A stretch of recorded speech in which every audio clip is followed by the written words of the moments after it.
Ukrainian air defenses repelled another Russian airstrike on the capital Kyiv and other locations, destroying 19 of the 28 drones and missiles launched, the Ukrainian military said. 3 Caliber missiles were launched from the Black Sea and 16 drones were shot down. Shelling continues almost daily, Ukrainian Air Force spokesman Yuri Inat said in televised comments. Russia has shifted the focus of its missile strikes to try to disrupt Ukraine's counterattack preparations, a senior Ukrainian military official said.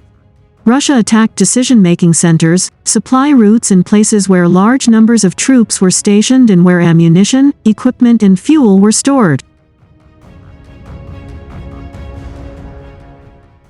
Ukraine shot down 29 of 30 missiles launched by Russia in airstrikes overnight, with loud explosions heard over the Ukrainian capital early Thursday. 1 person was killed in the attack in the southern city of Odessa, while falling debris caused a fire in a non-residential building in the capital Kyiv.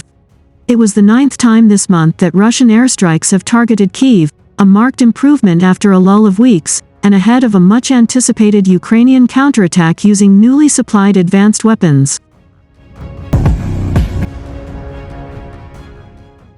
The boss of Wagner mercenaries Yevgeny Prigozhin said Bakhmut is unlikely to fall in the next 2 days as Ukrainian forces have strengthened their positions south of the city.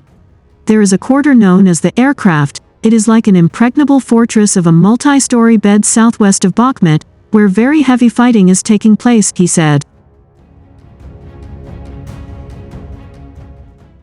The Russian strike was carried out by strategic bombers from the Caspian region, possibly using cruise missiles.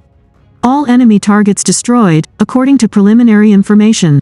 Advanced Western air defense systems, including US-made Patriot missiles, have helped save Kyiv from the destruction witnessed along key front lines in the east and south of the country.